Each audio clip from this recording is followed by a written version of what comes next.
Hello and welcome to another edition of Truth is Making a Comeback, a production of LibertyNation.com. I'm Lisa K. Donner. On today's episode, Democrats take the stage. How much will all their grand ideas cost? We've got the numbers for you, and you'd best be sitting down. Oregon Republicans flee the state rather than cast a vote. Our Kelly Ballard has that story. Politichicks go at it again as Liberty Nation's Sarah Cowgill and I run down the top 10 crazy clips from the Democratic debates. And finally, remember the TV program Bewitched? An electronic version of Mrs. Kravitz is back. Neighbors beware. All this and more on Liberty Nation TV. Stay tuned.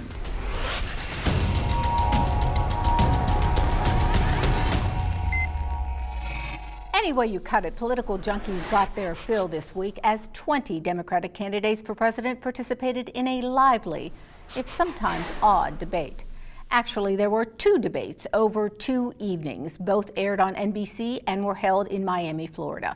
Overall, many of the candidates spoke about turning the U.S. from a republic into a full-blown socialist state. Others sounded angry, offering an alternate reality where the middle class is hopelessly lost in a horrible economic downturn. And then there were the flakes. Author Marianne Williamson talked about love casting out all hate, whatever. In our Girls Just Want to Have Fun segment, this week we take a look at the best of the left. That is the wacky and amazing things that came out of the mouths of Democrats during the first night of the debates. Of course, I asked Sarah Cowgill, our national correspondent from the Heartland, to join us. Welcome to Truth TV, Sarah. Thanks for having me, Lisa. Always a good time. Or in the words of Beto, hola, ¿cómo estás? Hola, mi amigo, es bueno. Oh my goodness. What did you make of that? Okay. Oh, he dodged a question artfully by speaking in Spanish, and nobody knew that he dodged the question so artfully. So I thought that was kind of interesting. The other thing is there were way too many people trying to speak Spanish that probably should have just spoke English. Yeah, how many times did the Spanish speakers come out? We had Castro, Booker, then there was Beto who stole his thunder. I thought Booker was having an apoplectic fit. And I think it was primarily because Beto started speaking Spanish before Booker did. So whose Spanish was worse? Oh, definitely Castro. I mean, the one Hispanic guy on the platform, and he was really stumbling through his good old heritage language. All right, so before we get into any of the top 10 funnies, general observations on the Democratic debate. Trump won just by not being there. It was a clown car. We've always expected it was going to be a clown car. They scream socialism. That's not going to be helpful to their cause. And frankly, I don't think we learned anything. We were all hoping to learn something. I think some candidates learned a few things on the stage with their competitors, but I don't think America learned anything new. All right, so who should we begin with? Who really stuck out in terms of saying inane platitudes and bizarre comments? Well, let's go back to Castro. He wants to give trans women who are male and have no female reproductive organs reproductive rights. So not sure where he was going with that, but he trotted down the transgender trendy aisle and he wandered around in the dark for a while. I thought that was pretty hilarious. You know, it's funny you mentioned that. That ended up being a topic today. A couple of people were asking me, what are reproductive rights for transgenders? But let's not go down that road. What else did you spot? The schooling by Tulsi Gabbard of who actually attacked on 9/11. It was Al Qaeda, not the Taliban so much. So that's a point in her direction. We check mark. Okay, she knows her history a little bit better than some of the field. And I think Elizabeth Warren did relatively well, but also because nobody threw a hard question at her. How hard is it to say free stuff for everyone? And, that's about all we got out of her. It seems like Tulsi Gabbard made mincemeat out of Ryan. I thought she did a really good job, but Warren seemed very angry all night. She had that Hillary anger going. Yeah, but I think she wanted to be on the stage with the big boys, and she got, the B team, so that could have been her problem. Plus, tonight, the second round is going to eclipse whatever happened yesterday. So her big shot was in and out within, a 24-hour news cycle. Nobody's going to be talking about her.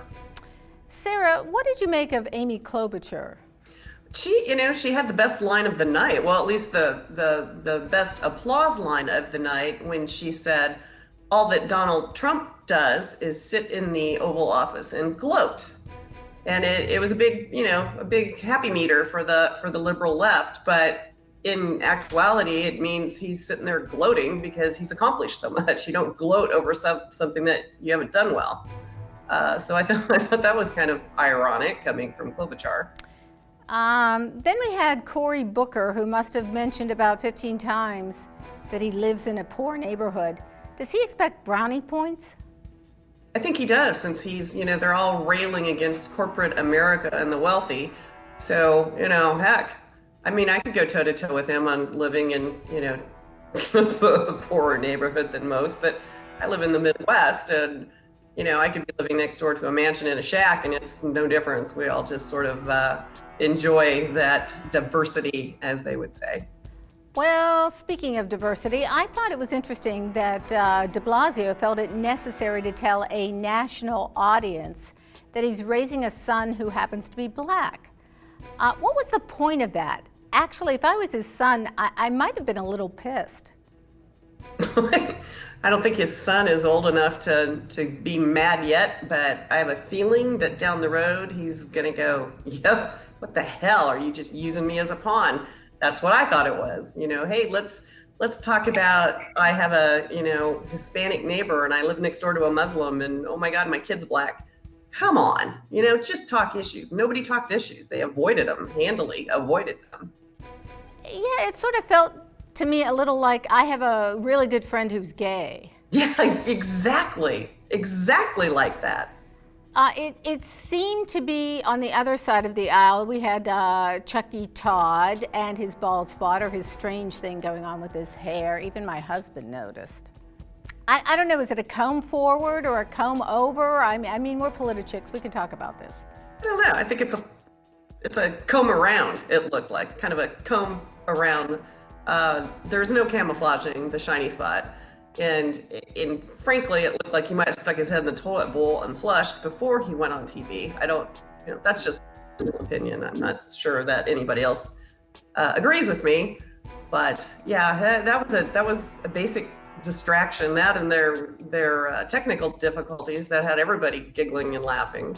Oh my gosh! Talk about amateur hour. That was striking to me that network TV, they couldn't find an audio man who could figure out how to work the microphones. Yeah. The biggest event, in a year, and you're hosting it live, and you can't pull it off. It was nuts. It really was. Well, it seemed to me like the most loaded questions came from Chuck Todd, and the most bizarre answers, I don't know. Who do you think those might have come from? The bizarre answers? All of them. Every one of them. It was, babbling in Spanish. It's like, press 1 for English for my answer. Press 2 to hear me babble. It was randomly weird. It was, you thought all of a sudden you were watching Telemundo instead of watching NBC. They all dodged around. They used buzzwords all night long. They danced around and bashed Trump. I don't think I got a good, solid policy out of anybody or how to pay for any good programs that they want to come up with. I didn't hear a thing on that. It sort of seemed to me like they were coming from an alternate reality. I think they've been coming from an alternate reality since 2016. But that's just my personal opinion. Again, they don't seem to be rooted to the ground like the rest of us. How would you, well, what grade would you give the debate so far? Expectable. I mean, it's a C average. Everybody did what everybody expected them to do, but nobody went up and raised the bar. Nobody came out and drew a line in the sand and said, beat me, I dare you, I double dog dare you. And we're so distracted with the Spanish-speaking random stuff. Heck, even Marianne Williamson, who wasn't on the stage night one, texted out, oh my gosh, I need to learn Spanish in 24 hours. More people were focused on that than asking how the heck they were going to, what they were going to do to beat Donald Trump, what they were going to do to improve the country, why the country was so screwed up. I mean, in their eyes, we have a mess on our hands. In the eyes of conservatives, the economy's booming, people are happy.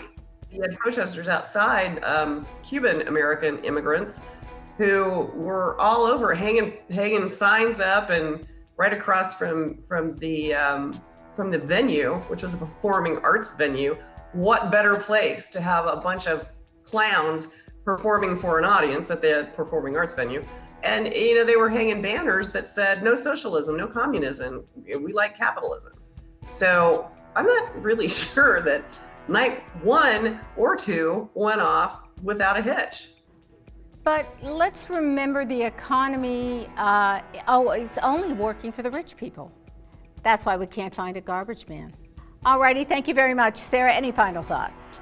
I can't wait until the next round and see who's winnowed out of the field and who will say the next dumbest thing in Spanish or perhaps another language, maybe Farsi. I'm not sure. Thanks so much. And in the words of Castro, hasta luego, amiga. Adios, mi amiga. Thanks so much, Sarah, for joining us. Bye. See ya.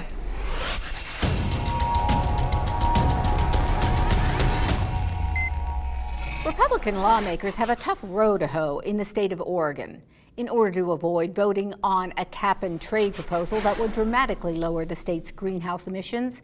They decided to get the hell out of Dodge. And guess what? The governor sent state troopers in pursuit. Can't make this stuff up, folks.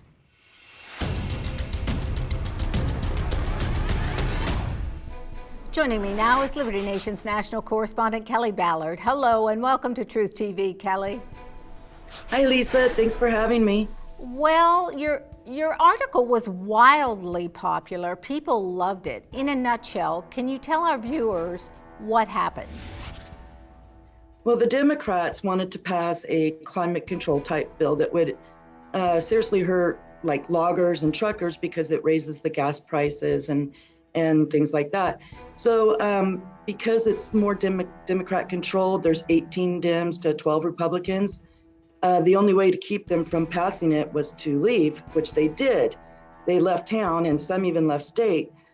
They wanted the voters to be able to make the decision on this bill, and the Democrats did not. So that's why they left. And then the governor, Keith Brown, called the state police on them. So did one senator really say, come after me heavily armed?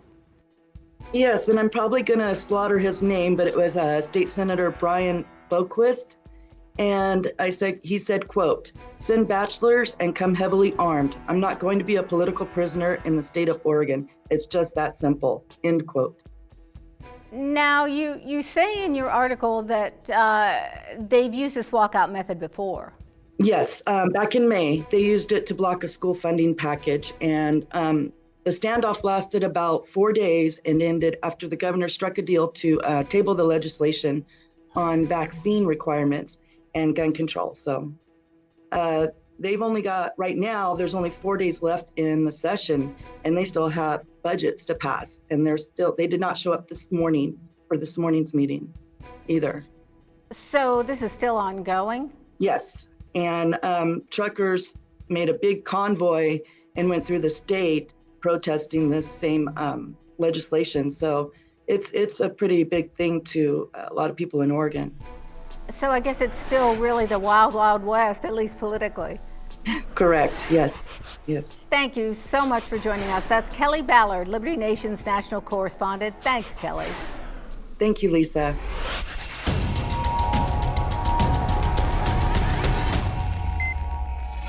When the Democrats do math, watch out. Their grand plans add up to a whole lot of zeros. We're talking really scary numbers here. Perhaps they never passed basic arithmetic, or maybe they did and just don't care. But here at Liberty Nation, we consulted our math genius, Tim Donner, and asked him to add up all the Democratic plans to see what it will cost. And wow, get ready for reality, folks. Joining me now from near the epicenter of the swamp is Tim Donner. Hi, Tim. Hi, Lisa. Well, at Liberty Nation, we have a line that says, Tim does math. He doesn't usually need a calculator, but I do hope you have your calculator handy today. So a number of proposals were made by the Democrats in the Democratic debates. Let's take them one by one. First, we have the Green New Deal. What's that going to cost? Well, Lisa, they call this, it's been called in some quarters, the free stuff primary. And it's almost like an auction. I'll see your 20 trillion for the Green New Deal. Do I hear 30 trillion? Do I hear 30 trillion? And indeed, you will get that. A reminder first that these programs always cost a lot more than the original estimates from the nonpartisan Congressional Budget Office. But the Green New Deal specifically, which would basically bankrupt the entire economy, has been estimated as high as 93 trillion over 10 years by a place called the American Action Forum, and as low as about 33 trillion by the Mercatus Center at George Mason. So let's just say it costs about $3 trillion a year, with a reminder that our current federal budget totals $4 trillion a year. So speaking of bankrupting America, we have socialized medicine, also known as Medicare for All. Well, Medicare for All, somebody once said, if you think healthcare is expensive now, just wait till it's free.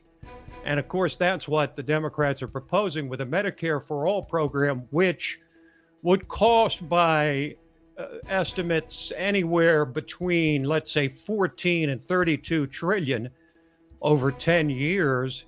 And let's take the lower of those. That'd be about $1.5 trillion every single year. Now, let's remember that Obama promised that Obamacare would save the average American about $2,500 a year. It actually wound up costing the average American family about $4,500 more a year. So that's a $7,000 difference. And that's typical of what happens with the government with these estimates on these big government programs. And it would also, little detail, Lisa, it would strip 180 million Americans of private health insurance.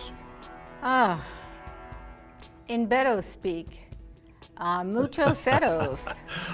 Gracias, mucho gracias, Lisa. All right, what about the Democratic proposals that we haven't talked about? What else is on the docket? Well, it's pretty hard to calculate all of them, but you have Andrew Yang's proposal of a guaranteed basic income, which would pay every American, every single one, all 300 million plus, $1,000 a month as a basic income. That would cost $3 trillion a year. Then you add on free college, free daycare, forgiveness of student debt for anybody that makes less than $100,000 a year. Add it all up, and the composite of these various Democratic proposals outside of the Green New Deal and Medicare for All would be in the neighborhood of $1.5 trillion or $2 trillion a year. So we're really talking free bread at the circus. Well, you're looking, if you add them all up, as best we can tell, with again the caveat these things always cost much more than the government estimates.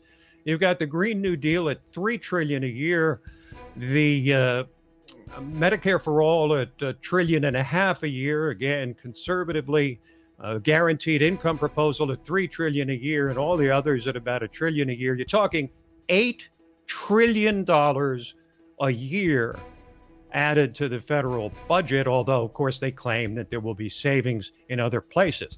Again, with the federal budget at $4 trillion a year, this would involve tripling the federal budget just to account for all these things, not to mention that something like the Green New Deal would overturn the entire economy, end all fossil fuels, replace them with windmills and solar energy. It would eliminate airplanes and on and on. It's never going to happen, and it's little more than a massive political liability for Democrats.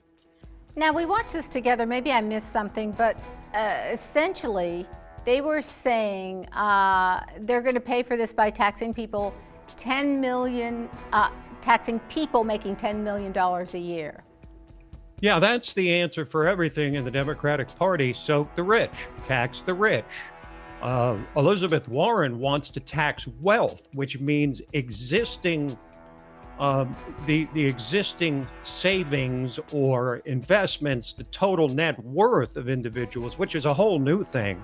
It's not taxing income, it's taxing what you've already got. So you've made your money, you've paid your taxes, now you have what's left over, and Elizabeth Warren will go after that as well. So yeah, this is all going to be funded on the backs of the rich, who, of course, Lisa, famously always find a way around these kind of socialist regulations.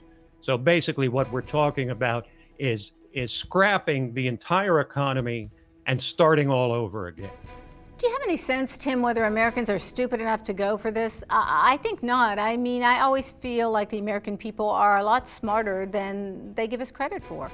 Well, I think what we're looking at is 1972 all over again, when George McGovern, who at the time was the most radical Democrat ever to be nominated for president, and he lost 49 states to Richard Nixon, who at that point was a little more popular than Donald Trump. So this may not really even be about Trump, because the voters really may be left with no choice when they see these kind of proposals that are bound to scare the bejesus out of them. All right. Well, thank you very much, Tim Donner. It's nice to be married to Mr. Math. I didn't even need a calculator. You did not. Thanks so much for joining us on Truth Today, Tim. Thank you, Lisa.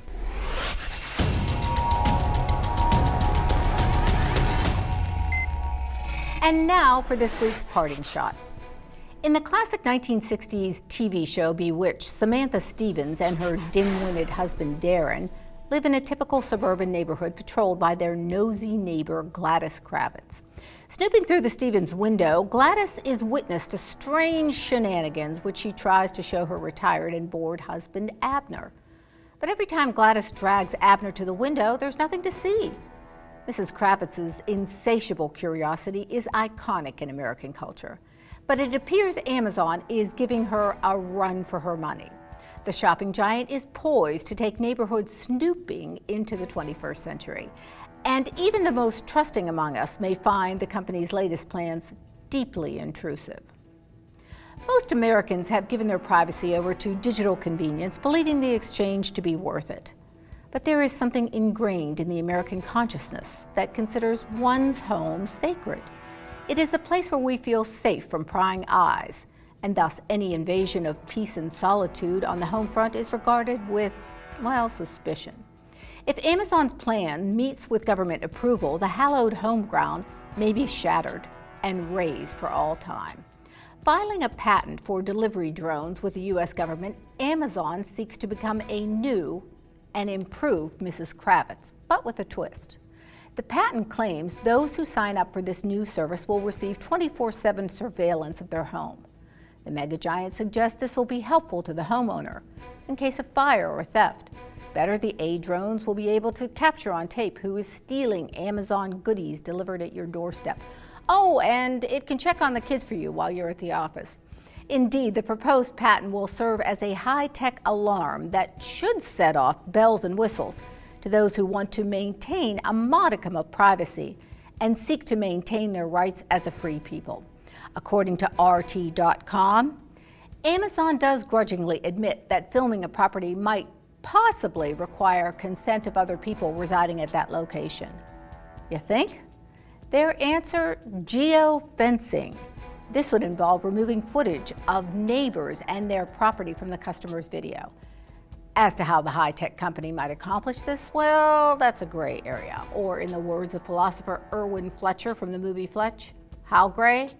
Charcoal. The brain trust at Amazon asserts that the neighbors and their homes could be obscured or blurred out in the recordings. But the question arises as to whether these masked images could be reverse engineered, thus violating the privacy of one's neighbor. Maintaining neighborly relations can be tricky even without the possibility of privacy invasion. The adage that fences make good neighbors is prevailing orthodoxy for a reason. Should neighbors suspect they are being videotaped by the people next door, a Pandora's box of offenses may be opened, and rightly so. Despite years of promising drone delivery, Amazon has never quite achieved liftoff with this new technology, and one senses the hang-up might be a little thing called the right to privacy. Outdoor shower with no roof? Amazon will be there. E-commerce head honcho Jeff Bezos may have had his personal pictures streamed all over the internet, but that doesn't give him the right to videotape the rest of us taking a long, slow pull on a brew and hanging out on a hot summer's day by the backyard pool. And that's my parting shot. And that's it for this edition of Truth is Making a Comeback. We invite you to check out our website, libertynation.com. Subscribe to our YouTube channel, download our app, and dial into all things liberty. And while you're hanging out at the barbecue or beach this holiday weekend, remember, liberty all the time and everywhere. Have a great 4th. Truth is making a comeback. Visit us at libertynation.com.